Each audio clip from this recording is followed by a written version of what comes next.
Facts of the day. In wine, there is wisdom. In beer, there is freedom. And in water, there's bacteria, my friends. Don't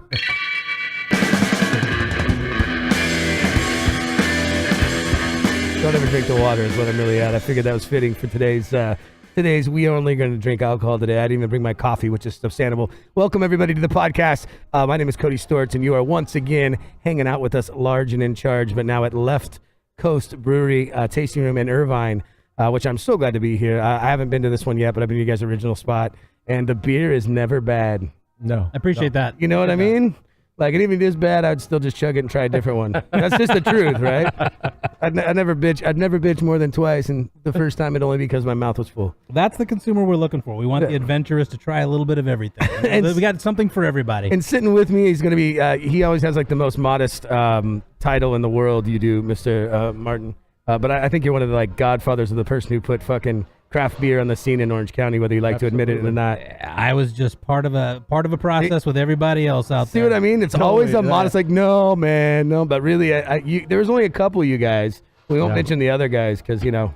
They're not here. Because they're not here. But I've got drunk with all them too, and they really. There's only a few of you guys, a handful that really were out there in the world putting it out, and one of the persons that introduced me to craft beer. I appreciate that, man. It was an opportunity at the time, and now look at this machine. 8 years later, going down the road, people are popping up left and right, and I think it's a good thing for everybody, especially knowing that the backgrounds for some of these breweries, family-owned, small businesses. You've got a few corporate entities out there, but nonetheless, I think everyone's putting out their best foot forward. Yeah, well, I mean, it's beer. You should just like it and have fun and learn new things, right? It's not rocket science, man. And then next to him is Sir Pete, which I'm learning a lot about, man. A lot about. How are you doing, brother? Thank you, everybody. Thank you very much. And please be seated, folks. Besides dressing up in a cloth and loincloth in the afternoon and parading around here, what is your job here, brother? I'm the general manager of Irvine location. Cool. And yeah, we're having fun. We're having a lot of since last July. It's just been gangbusters and off the wall good. So. Well, you guys got a great space. This is a nice corner spot, and this city is. I've done a few things out here. This city can be a beast. Oh yeah, you know, we're the first distillery and brewery that has been allowed in Irvine, and that alone is like, and combined, I should say. There are other distilleries, there are other breweries, and there are other restaurants. So I got a question about that, though. As far as like distilleries, when you say there's other distilleries, there's other people manufacturing like booze here, or like distilleries or tasting rooms? I don't know of any. This is like a new genre. Of course, I don't get out a lot. They lock me in the kitchen. Yeah, I should they say, try to burn me all the time. You know how it come goes. to you. Yeah, it happens. But I would say Orange County has them. Irvine, not specifically. Totally. But yeah, we're the first distillery tasting room, and beer tasting room. Well, it's the first distillery I've been in. I'll tell you what, I walked in there yesterday with the grace of God, and it smelled like alcohol candy in there. It's so good. I had to change my underwear right after. It was crazy. It smelled so good, man. I don't know what we're drinking today, but if it's some of that. Dude, I love it when they do the malt. It's just my favorite smell ever. I grew up in San Fernando Valley next to Budweiser. Yeah, like the bud plant, and we used to go eat. I grew up next to a bud plant, but it's a whole different thing, a whole different world. Fast forward to 2019. Yeah. As It's you were legal. saying, I can Pete. say whatever now, whatever you want. All boys Catholic school growing up. You know, I mean, we definitely found our way around. But you know, back in the day, you used to get a free case of beer if you worked at the plant, and we would stand outside the gate. Of course, we were 21-ish. Yeah, I like the egg. That is definitely a true story. And we would buy the cases from these guys coming out on the weekends. That's awesome. And, it was hilarious. And these guys didn't care, you know. Yeah, what's the big deal, right? Yeah, They're like, whatever, man. It's yeah, free. exactly. Have a good one. Enjoy your life. That is awesome. But you are distilling all the liquors you are here for cocktails in house, correct? Yeah, correct. So that's awesome. So what all you guys making all the four spirits, 5 spirits? Are you guys like currently we have rum, spiced rum, gin, and vodka, and it's amazing. Jim, our distiller and brewer, Jim Clarke, who hopefully you guys will see today or meet today. Oh no, he's coming on for sure, okay, dude. I got some dead stories I want to hear, dude. Oh my God, yeah. He just got back from the Mexico show. I hope he remembers something to tell us, dude. That's all. And if not, I want to hear about that. He follows these bands. He goes on cruises. I thought you just said he fondled these bands. Well, that too. He may have. He may have. That's a good deal. No, it's so far awesome cat. We definitely going to hear from him, but yeah, he has, like, we were just talking to him today about how he's distilling and what he's doing back there. And, you know, he's the guy that you want to, this is the guy that you want doing it for you. Right. Because, he's like, well, man, he's like, hey, man, so this is the thing, brah. And then I used this, and then I did this. And he's just got this great way of looking at how to do everything. And so when he made the spiced rum, we tried... I'm telling you right now, we drank rum for 5 straight days. When he was like, well, I like how's the it smile taste on your now? face when you I said know, that right? there. You're like, it was so horrible for 5 That days. is a rough life right I there. had to eat Tylenol for the headache and get hammered. That was it, dude. I love it. So good. And then we ended up selling out of spiced rum within 4 weeks of putting it on the thing. So he just continues to do the right work for us, and he continues to make things happen beer-wise, distilled spirits-wise. I mean, he's just a good guy to have on board. He's a big part of the reason Left Coast is what Left Coast is. He was one of the original brewers at Left Coast, and we've been through a succession of brewers in the early years, but he's been the one that's been around the longest. Yeah. So he actually owns a lot of our success. Perfect, man. Well, this seems like his little playground, and it's a guy that you guys support him. Is really coming from a creative guy, dude. As a chef, I know what it's like to be like. You mean I get a little place where I just get to kind of screw around? Do whatever. I can do whatever I want. I get a place where all I have to do is go in and kind of think of something new, and then if it doesn't work, I'll put some sugar in it. And we'll sell it anyway to those that like it. And I mean, I know how this game goes, right? But when you have that little deal, that's when you come up in your best spot. Yeah. When you leave somebody alone that you really like, that knows what they're doing, or even if they don't know what they're doing, but they're willing to try. Yeah. That's when you get the cool stuff. And he's self-taught on the distilling. He actually, from the ground floor up, he had a few people help him. I believe he actually took classes to learn to distill as well. He's a self-taught guy. Yeah, he does everything by himself. If he doesn't know, he'll YouTube it. He'll Google it. That's how I do with everything. That's what I'm saying. I think I YouTube tying my shoes last week, and it worked out just fine. I still know bunny ears over the loop, shot of vodka. The chicken wing lollipops, that kind of stuff, Deal, dude. I learned how to make meatloaf. It's okay. I have never heard the chicken wing lollipop. That's awesome. Really? You can buy them now, dude. You just throw them in the air fryer or some shit. I don't know. That's how it goes. It's hilarious. So, Martin, I wanted to ask you, man. I want to hear a little bit about your story. I want to share a little bit about where you've been. I've talked about other brands because that's evilness. But kind of your upbringing in like this craft beer scene. I mean, you've been doing this it's got to be over 10 years now, right? Actually going on 8 years. Prior to that, I was in the grocery industry, various roles for 30 plus years. I was a director of sales for a few companies, traveled nationally, and that really starts to wear on you after a while. That led to an opportunity to get into the nutrition industry, which, funny, the nutrition industry led to the alcohol industry. Wait a minute. What did you do in the nutrition industry? I got to ask, dude. Okay, I worked for a company here in Irvine that had a radio show, okay, and the guy would go on for hours talking about the benefits of his vitamins. One thing, and then people would call in, so it was a captive audience. Really? It was awesome. Really, the reason you take vitamins is to poop better. End of show. Yeah, that's no. You take these, you're healthier, you poop better. Move on. Right? This will help. And your I'm heart. able to stand up off the toilet after I've been there. Exactly. That's it, right? Good bone structure there. So that led you into beer, huh? That led me into beer. I actually took a wrong turn one morning midweek and saw some guy dumping a bag of something into a little box of something, and I had to stop. That sounds like everything I did in high school. It was like, absolutely. I was like, hey, man, what are you doing, bro? Oh, dude, it was a trip. It was craziness. So you went from number 2 to number 1. Exactly. Producing number 1. I like that. Exactly. It took me a second. Sorry. I'll talk slower. Yeah, it's okay. Hey, don't forget, I went to a Catholic school. You guys are both Catholic boys. Funny thing Makes is, me a little nervous, dude. I'm not tightening my belt right now. we used to, believe me, we used to play each other in high school. Not physically. I've got about 20 years on this guy. Yeah, so let's clarify that real quick. We wrestled for the proverbial wrestle. It wasn't for competition. Yeah. It was, Before Mass every Sunday, he used to try to wrestle me in the... And you guys both are Southern California boys. I mean, I know you said Correct. I was actually born in Ithaca, New York. My dad was in the Marines. Family's from San Antonio, Texas, so I still have a lot of roots in Texas, much like you. Yeah, man. And go Horns. All good people come from Texas. I tell you. Or at least went there for a little while. Yeah, I have to say it. Yeah, the ones that shipped into Texas, well, that's another story. That call themselves Texans. Yeah, we won't go there. We won't touch on that. They don't have to say y'all. They just have to smile. Exactly. Hey, that's the land of bowheads, man. Right. You've heard that term. Yes, I have. Many, many, many times. Oh, yeah. Many times. Yeah, so now I'm in California. Grew up here primarily 1968 on. Again, Catholic schoolboy, all the little nasty details I'm sure that we can talk about off hours. Of course. But yeah, it's living in Southern California is the ultimate dream for a lot of people. Unfortunately, it's not becoming affordable for a lot of people. No, my ultimate dream would be to get out of California now. Not that I don't like California, but Jesus, I just think I could have a land of some acres and do whatever I want and not have to be messed with. You could actually own a house and a Right. business. Yeah, if you didn't live in California, just here it's one or hard. the other. Yeah. It's a hard deal. It is. And again, I'm not bashing, but we're lucky to have the populace we have because they're the people that are supporting craft beer. Those are the people that are going out to restaurants. So we're fortunate to be where we are, geographically speaking, I think. People still spend money in this town. That's the name of the that's game. the whole thing. Yeah, that's the name of the game. And I got to ask you, the craft beer game. I've seen it go so crazy. We just talked about this yesterday a little bit about how I remember when the first craft beer came out, it was like the IPA bomb. Yeah. And I wasn't a fan, even though everybody else loves it. But I'm just not a fan of IPAs because I'm a food guy.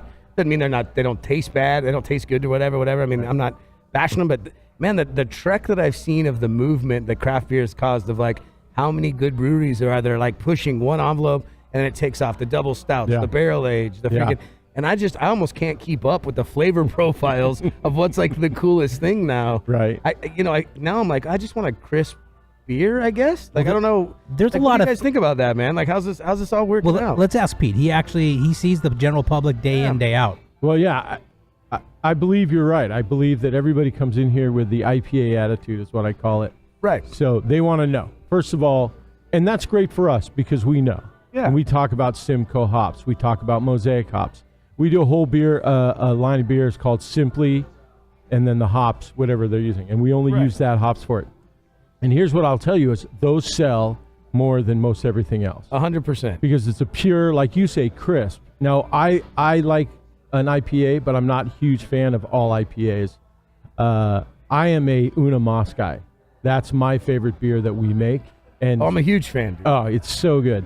You can drink it all day and night, and Right. At my unknown restaurant, the last breakfast spot, we sold a ton of Uno Mas just because it was a crisp, and we sold it with bacon and eggs Yeah, it's perfect. all morning. That is the crowd I want to live with. Right. Uno Mas Michelada. You did. If you're having beer for breakfast, you are on my team. That was my whole deal. Beer for breakfast. Come on in. That's the best drunk. thing. Yeah, pork belly. We gotta re-educate the world and let them know that it's okay to have a beer with breakfast, lunch, and dinner. I'm not going to kidding throw the when I say Catholic that. thing in there again because it was good enough for the Belgian monks. It's got to be good for everybody, man. I'm telling you right now. It's right. It was a staple for them, sure, right? Absolutely. Even in the Lent, when they would be fasting, they were allowed to drink beer because it had all the nutrients they needed. It's It's a beautiful thing. Well, the truth is they couldn't drink the water. True. Hey, I'm That's really what it comes down to is you can't drink the water. I will bend any truth Yeah. to fit my lifestyle. Thank I have you. no problem. Thank with you, that. Lord. However you want to put that.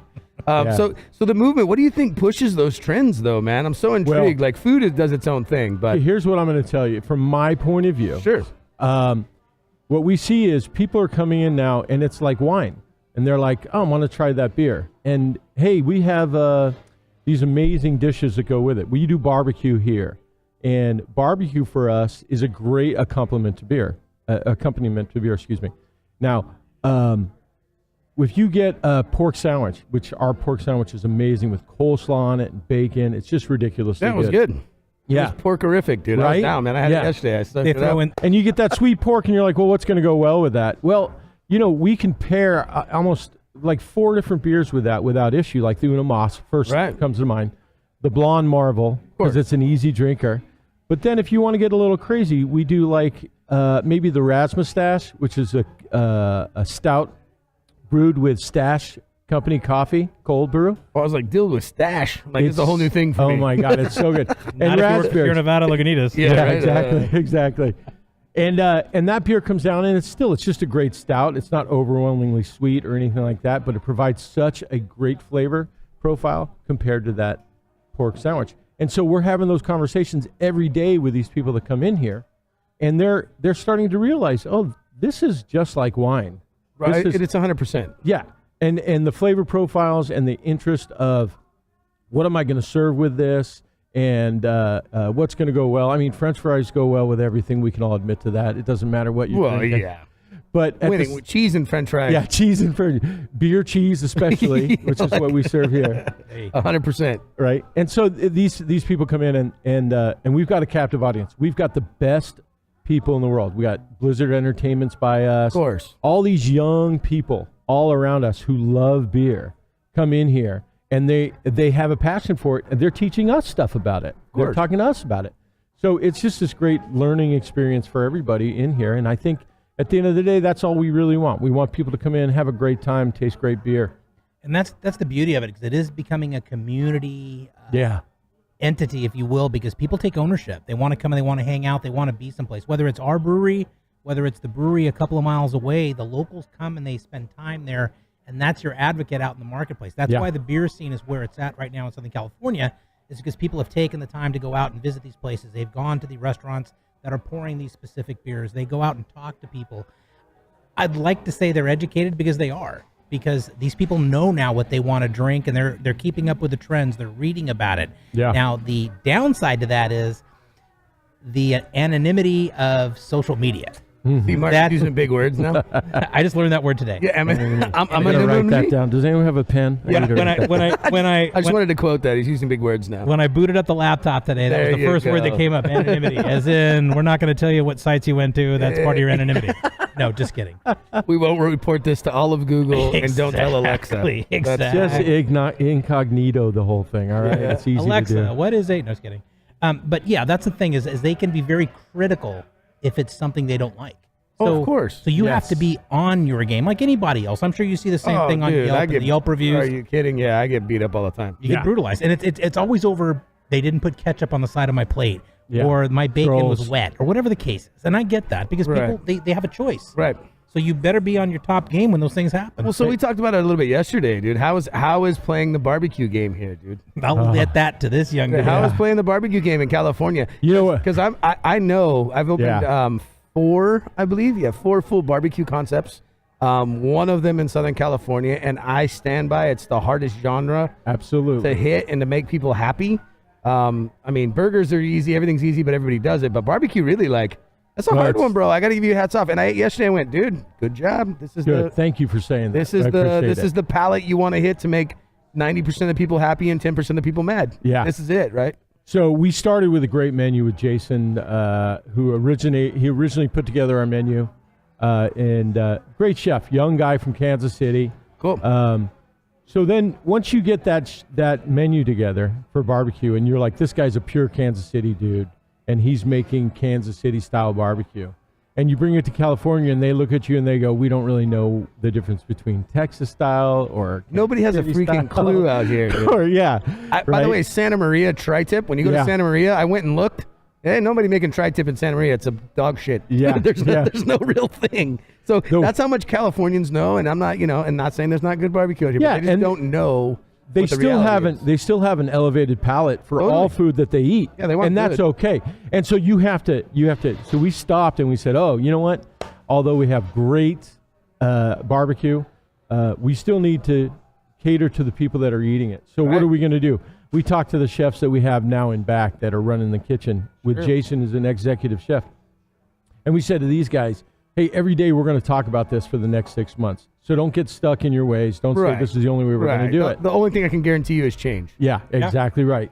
And that's what we've done. And here's the great thing is, we've changed the menu once since we opened.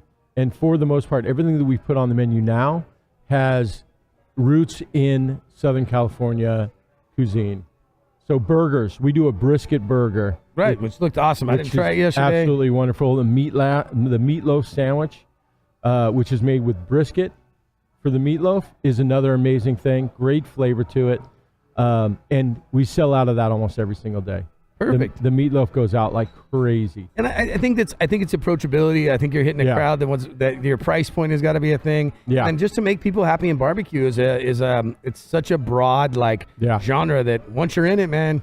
We try not to slather barbecue. We try to make smoked meats, put them on a plate, and then you can cover them with whatever you want. Yeah. And I think that's the way to go, especially in California. And I love it because most of the changes we made were because guests suggested it to us. And so we're listening. We got to listen. Yeah, 100%. You know what I'm saying? Give the people what they want. Yeah, you got to do that. And the main focus is come and get drunk. Yeah, exactly. And I give you a sandwich, you can have more beer. God, that's God's honest truth. I mean, if that's not the case, if I'm not making food that allows you to have a couple more beers, then really you did it wrong. Yeah, I mean, in my eyes, salty as hell. That's the thing that drives me crazy. You get to some of these restaurants and you see the high ABVs, the crazy IBVs. Now we have high ABVs, but we're brewing them here, or we're brewing them locally. So there's a different story. Well, but you go to some of these restaurants, can you really serve a 12% beer unless you're serving a nice stout, a nice imperial barrel-aged stout with maybe a nice dessert, that's a different Right. story. Yeah. But you want to put beers that are approachable. You want to put beers in these places that people are going to have multiple beers without worrying Right. about getting in their car. As an Yeah. owner of a restaurant, I'm like, look, man, I don't need somebody to have one beer and go home. This Absolutely. is not a win for me. Right, right. It's all about the ring. Yeah, It's all about the table, man. Yeah, dude, You know? I need Every to day know. is Super Bowl Sunday for those people. Yeah, it's one crazy. beer, 4 hours of TV, and that's it. Forget that that drives me noise. nuts, Yeah, man. it's terrible. I agree with you. Do you think that's what's pushing the genre back to like sessionable beers? I think Is that's that a big people part want to of be it. able to drink Yeah. all day the German way, right? Yeah. Let's be honest. The original beer was what, 3.8, Yeah. 4.2 or something? Have you ever had a Helles? You ever heard of Helles? I've been to hell a few times. Oh, yeah. But I don't know Hell if and that's, I don't know about a Helles. I don't know. Helles is it's an unbelievable beer, and you'll find it all over Germany and Bavaria and wherever those places are in Right. Europe. It's a Anyways, lager. Yeah. Yeah. And it's amazing. And we're talking about doing one here. But you could drink that beer all day. It never gets you so drunk that you can't manage. But it's Well, that's our Bud Lights of the world. I mean, I know Exactly. that's a bad word, but that's really what it is, right? but so much more flavorful. Well, you know what I It's mean. so- I mean, yeah. genre of drinking, like Approachable and palatable. Exactly. Yeah. Where I can have, if I buy a That's a great 12-pack way to of it put and it. I'm at the river, I'm not worried about like not finding my way home. Yeah. So I'm a big Pat Benatar fan. He says they want to brew a Helles. What about Helles for children? Yeah. the name of your I like beer. it. That's that? awesome. We're making changes right Helles now. for children. That's what I like to hear, dude. That's what I like to hear. Ooh, I like Very that. cool. All So- right, I'm going to tell Jim that. by So the we're way. gonna stick around, guys, because we're gonna try some food. I believe in the third segment, right? Yep. And I'm looking forward. You said you have a happy hour that you're Yeah, talking we're about, starting and a I'm late so night down happy with- hour. I'm We- so down with munchies, bro. Oh, it's so good. 8 to legal now. 11 I can be Sunday down with through munchies. Thursday. We're going to bring you out some mac and cheese balls, fried mac Cool. and cheese balls. I like anything in ball form, right? I mean, I don't know if you knew this about me. I didn't mean to do this on purpose, but balls seem to follow me everywhere I go. So even Once if I you didn't get my say it- balls in your mouth, you are going to go crazy. Usually it's me saying this. You're the first one to tell me that. And I have to say what everybody says is I accept your challenge, my friend. It better come with a fat shot and some beers, but we're doing This is it. so wrong. That's all right, dude. I'll just hold them on my chin first and then go in. We'll call it even. Damn. Yeah, well. Hey, your producer's giving you the cut. Tony turned red. It's okay. And then we're also gonna sit with our brewman and distiller next. And then Martin, you're gonna stay on with him. Sure. I mean, somebody's got to keep me on track here. Yes. I just want to be off to the side. That's so you never guys gonna can do your happen. jam. Perfect. Absolutely. All right, we'll be right back with the podcast. Right Thank on. you, guys. Thanks, you guys.